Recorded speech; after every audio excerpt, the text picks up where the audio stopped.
है उत्तर प्रदेश की कुछ बड़ी खबरों का। नमस्कार, आप देख रहे हैं नेशन ऐप समाचार। मैं हूं आपके साथ शुभी शुक्ला। अमेठी के संग्रामपुर थाना क्षेत्र के मिश्रौली बाजार में चोरों ने एक किराना दुकान को निशाना बनाते हुए बड़ी चोरी की वारदात को अंजाम दिया। जानकारी के अनुसार बदमाश दुकान के पीछे की दीवार काटकर अंदर दाखिल हुए और करीब 40,000 रुपए की नकदी के साथ लाखों रुपए का कीमती सामान लेकर फरार हो गए। सुबह जब दुकानदार दुकान खोलने पहुंचा तो अंदर का सामान बिखरा हुआ मिला और पीछे की दीवार कटी हुई देखकर उसने तुरंत पुलिस को सूचना दी। मौके पर डायल 112 और स्थानीय पुलिस पहुंची तथा जांच शुरू कर दी। घटना के बाद बाजार के व्यापारियों में दहशत का माहौल देखने को मिल रहा है। स्थानीय लोगों ने पुलिस की रात्रि गश्त और सुरक्षा व्यवस्था पर भी सवाल उठाते हुए लापरवाही का आरोप लगाया है। फिलहाल पुलिस आसपास लगे सीसीटीवी कैमरों और अन्य साक्ष्यों के आधार पर मामले की जाँच कर रही है। वहीं कानपुर के शिवराजपुर थाना क्षेत्र से मानवता को शर्मसार कर देने वाली एक घटना सामने आई है। आरोप है कि घर के बाहर खेल रही 5 वर्षीय मासूम बच्ची को पड़ोस में रहने वाले एक युवक ने टॉफी और नमकीन का लालच देकर अपने कमरे में बुलाया और उसके साथ रेप किया। घटना की जानकारी मिलते ही पुलिस महकमे में हड़कंप मच गया। पुलिस ने त्वरित कार्यवाही करते हुए आरोपी शोभित को गिरफ्तार कर जेल भेजा। आपको बता दें कि पुलिस अधिकारियों के अनुसार आरोपी के खिलाफ पॉक्सो एक्ट समेत संबंधित धाराओं में मुकदमा दर्ज किया गया है। पीड़िता का मेडिकल परीक्षण कराया जा रहा है और मामले की सभी कानूनी प्रक्रियाएं पूरी की जा रही हैं। पुलिस का कहना है कि मामले की निष्पक्ष जांच की जाएगी और दोषियों के खिलाफ कानून के अनुसार सख्त कार्यवाही की जाएगी। 5 साल की बच्ची के साथ जो है रेप की घटना सामने आ रही, क्या है पूरा मामला सर? देखिए, आज शाम 5 बजे हमें कंट्रोल रूम से सूचना मिली कि थाना शिवराजपुर के सिकंदरपुर गांव में किसी 5 साल की बच्ची के साथ कुछ गलत काम हो रहा है। इस सूचना पे हमारे थाना प्रभारी मौके पे पहुंचे। वहाँ पे सूचनाकर्ता पूनम ने बताया कि उनकी 5 साल की बेटी रियांशी को पड़ोस में रहने वाला शोभित कमल जिसकी उम्र लगभग 20 साल है, वो बिस्कुट और नमकीन देने के बहाने अपने घर में ले गया और वहाँ पे उसके साथ गलत काम किया। अभी हमें तहरीर प्राप्त हो चुकी है। तहरीर के आधार पर सुसंगत धाराओं में मुकदमा दर्ज कर लिया गया है। आरोपी को पकड़ लिया गया है और सम्यक विधि कार्रवाई की जा रही है। सर, जो आरोपी को पकड़ा गया है, क्या वो नशे का आदी था या कुछ? अभी तक इस बारे में कोई बहुत स्पष्ट सूचना नहीं मिली है। हो सकता है वो नशे का आदी हो, बट इस बारे में भी कोई बहुत क्लियर कट हुई सूचना नहीं मिली। अच्छा, कितने घंटों में सर पुलिस ने जो है ये गुडवर्क करके दिखाया था? पुलिस को सूचना मिलने के आधे घंटे के अंदर आरोपी हिरासत में आ गया।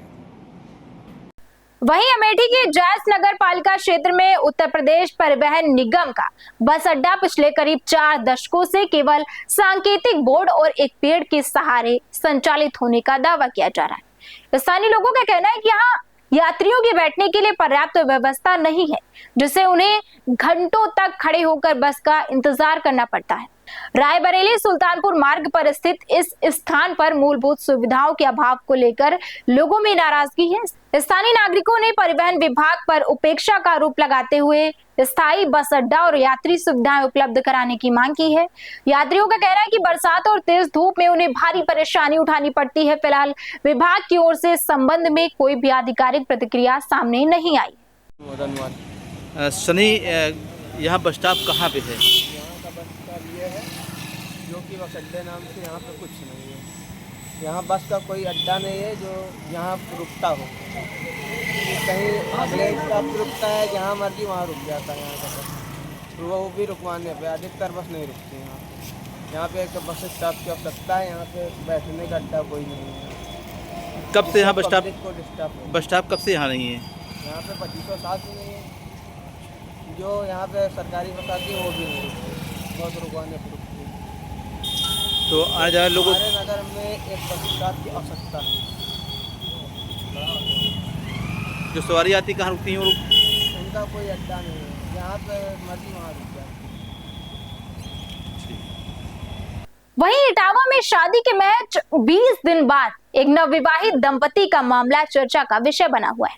जानकारी के अनुसार पत्नी को दूसरे युवक के साथ देखने के संदेह में पति और पत्नी के बीच सड़क पर विवाद हुआ, जिसका वीडियो सोशल मीडिया पर जमकर वायरल हो गया। अगले दिन पति ने कथित तौर पर फांसी लगाकर आत्महत्या कर ली। पति की मौत की जानकारी मिलने के बाद पत्नी ने भी आत्महत्या का प्रयास किया। दोनों घटनाओं के बाद इलाके में तरह तरह की चर्चाएं हो रही हैं। पुलिस का कहना है कि वायरल वीडियो दोनों पक्षों के बयान और उपलब्ध साक्ष्यों के आधार पर पूरे घटनाक्रम की जांच की जा रही है। जांच पूरी होने के बाद ही मौत के कारणों और घटनाक्रम को लेकर स्पष्ट निष्कर्ष सामने आएगा। फिलहाल पुलिस सभी पहलुओं को ध्यान में रखते हुए कार्यवाही कर रही है। वहीं अयोध्या स्थित श्री राम जन्मभूमि मंदिर के गर्भगृह में तापमान नियंत्रित रखने के लिए एयर कंडीशनर लगाने की तैयारी शुरू हो चुकी है। जी हां, मंदिर निर्माण कार्य से जुड़े इंजीनियरों ने गर्भगृह का तकनीकी सर्वे कर वहां एसी लगाने की संभावनाओं का आकलन किया। बताया जा रहा है कि भीषण गर्मी के दौरान गर्भगृह के तापमान को संतुलित रखने और धार्मिक परंपराओं के अनुरूप व्यवस्था विकसित करने पर विचार किया जा रहा है।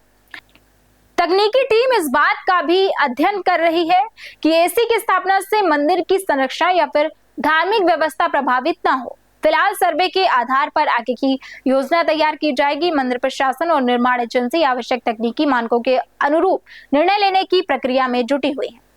उत्तर प्रदेश के चर्चित IAS अधिकारी रिंकू सिंह राही का एक मामला चर्चा में है। जानकारी के अनुसार उन्हें नया चैम्बर नहीं मिलने पर वे अपनी फाइलों और सामान के साथ नई तहसील परिसर के बाहर खड़े रहे। घटना की जानकारी मिलते ही प्रशासनिक अधिकारियों में हलचल मच गई। बाद में अपर जिलाधिकारी ने उन्हें पुराने कार्यालय यानी कि कलेक्ट्रेट परिसर वापस लौटने के निर्देश दिए, जिसके बाद वे अपने पूर्व कार्यालय लौट गए हैं। ये मामला प्रशासनिक व्यवस्थाओं और कार्यालय आवंटन को लेकर चर्चा का विषय बना हुआ है। हालांकि इस पूरे घटनाक्रम को लेकर प्रशासन की ओर से आवश्यक कार्यवाही किए जाने की बात कही गई है। फिलहाल मामला शांत हो गया है, लेकिन इसे लेकर विभिन्न स्तरों पर चर्चाएं जारी है। वहीं बरेली में मॉर्निंग वॉक पर निकले एक व्यापारी की हत्या के मामले में पुलिस ने आरोपी मोहम्मद अरमान को गिरफ्तार करने का दावा किया है। पुलिस के अनुसार पूछताछ के दौरान आरोपी ने घटना से जुड़ी कई बातें बताई, जिनकी जांच की जा रही है। सोशल मीडिया और विभिन्न रिपोर्टों में आरोपी के कथित बयानों को लेकर कई दावे किए जा रहे हैं, लेकिन पुलिस का कहना है कि पूरे मामले की जांच उपलब्ध साक्ष्यों के आधार पर आगे बढ़ाई जा रही है। अधिकारियों के मुताबिक आरोपी के खिलाफ विधिक कार्यवाही जारी है और हत्या के पीछे की परिस्थितियों की भी गहराई से जांच की जा रही है।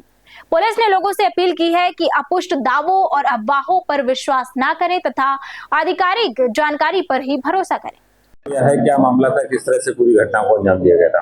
देखिए, प्रकरण थाना भोजीपुरा से संबंधित है, जहां धौरा टाटा कस्बे के निवासी सियाराम का शव दिनांक 24/7/2026 को प्रातः लगभग 6 बजे ये मॉर्निंग वॉक पे निकले थे। उनका शव जो है बीबीआपी रोड पे धौरा टांडा से लगभग 1.5 किलोमीटर दूर सड़क पे ही पड़ा मिला था। शव को जब एनालिसिस किया तो शव का प्रथम दृष्टया उसके गले और सीने और सर में चोट के निशान थे। शव को कब्जे में लेकर पंचायतनामा पोस्टमार्टम की कार्रवाई कराई गई थी तथा इसमें मृतक के पुत्र सुरेश की लिखित तहरीर पर 3 पड़ोसी लाला राम आदि को नामजद करते हुए हत्या का अभियोग दर्ज किया गया था। और इसमें प्राथमिक रूप से जब इन तीनों को पूछताछ के क्रम में लाया गया तो ये सब अपने घर पे मिले और पूछताछ के क्रम में प्रथम दृष्टया इनका संलिप्तता नहीं पाई गई। तो इसमें एसओजी तथा थाना स्तर की टीमों को लगाया गया अनावरण के लिए और सम्यक विवेचनोपरांत एक ओमनी वैन इसमें प्रकाश में आई, जो मृतक का पीछा करते हुए एक सीसीटीवी कैमरे में दिख रही थी। और उस ओमनी वैन को जब वापस बैक ट्रैक किया हम लोगों ने तो वापसी में उसका शीशा टूटा हुआ था फ्रंट का। तो इसमें डेवलप करके फिर जब गहनता से विवेचना की तो एक अभियुक्त का नाम प्रकाश में आया, जिसका नाम अरमान पुत्र इम्तियाज है, जो कि 19 वर्षीय है और नशे का आदी है। इस अभियुक्त को गिरफ्तार करके गहराई से पूछताछ करने पर उसने घटना का इकबाल किया और इसके पिता ने इसके साक्ष्य छिपाने में इसकी मदद की है, तो उनको भी गिरफ्तार किया गया साक्ष्य छिपाने के आरोप में।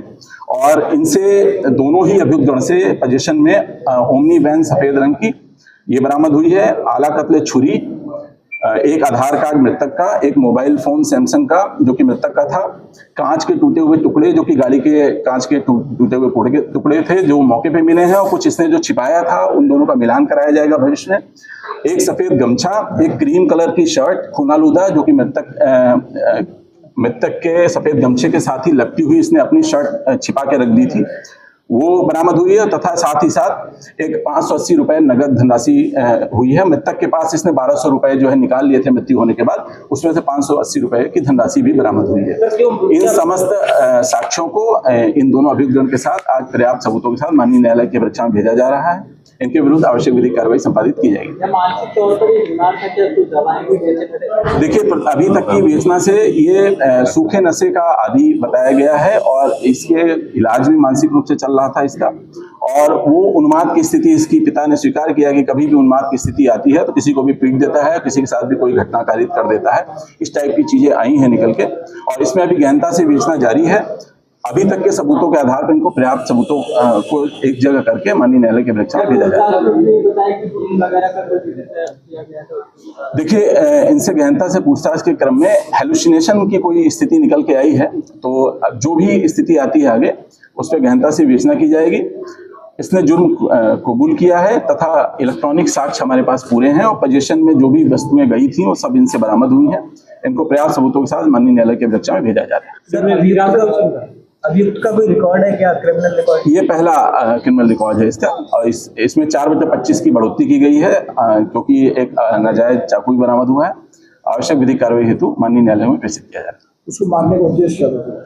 उद्देश्य ये नशे का, सूखे नशे का आदी है, और इसने जैसा पहले ही बताया 1200 रुपए निकाले थे जिसमें से काफी खर्च कर दिया, तो ये नशे के प्रयुक्त करने के लिए इसने अपराध कारित किया है। कोई उससे आत्मा वगैरह, कोई जिंद वगैरह पैदा कर? देखिए, ये इस स्टेज पे कुछ नहीं कहा जा सकता। विवेचना अभी प्रचलित है और डॉक्टर से बयान लिया जाएगा इसमें, और डिटेल में और इन्वेस्टिगेशन की जाएगी। फिलहाल एक ये सनसनीखेज घटना थी और कस्बे का ही अभियुक्त है, और ये कस्बे के ही एक ये किराना के दुकानदार थे और इनकी दुखद घटना एक कारित की है। और जो इसने अभियुक्त ने अपने बयान में बताया कि जो भी इसको उस दिन पहले मिल जाता एकांत में, उसकी ये हत्या करता, तो ये और गंभीर बात है। और इसमें हम लोग इसकी स्थिति की जानकारी कर रहे हैं, डॉक्टर से भी बयान लेंगे और समस्त सबूतों को माननीय न्यायालय के समक्ष रखेंगे। वहीं सावन में कावड़ यात्रा को लेकर मेरठ पुलिस ने डीजे संचालकों के लिए नए दिशा निर्देश जारी किए हैं। जारी नियमों के अनुसार डीजे सेट की ऊंचाई 12 फीट और चौड़ाई 10 फीट से अधिक नहीं होगी। इसके अलावा अश्लील, आपत्तिजनक और भड़काऊ गानों के प्रसारण पर भी रोक लगाने के निर्देश दिए गए हैं। पुलिस ने तेजाबाज यातायात बाधित करने और निर्धारित कावड़ मार्ग से हटकर संचालन करने पर भी कार्यवाही की चेतावनी दी है। अधिकारियों का कहना है कि इन नियमों का उद्देश्य यात्रा को सुरक्षित, व्यवस्थित और शांतिपूर्ण तरीके से संपन्न कराना है।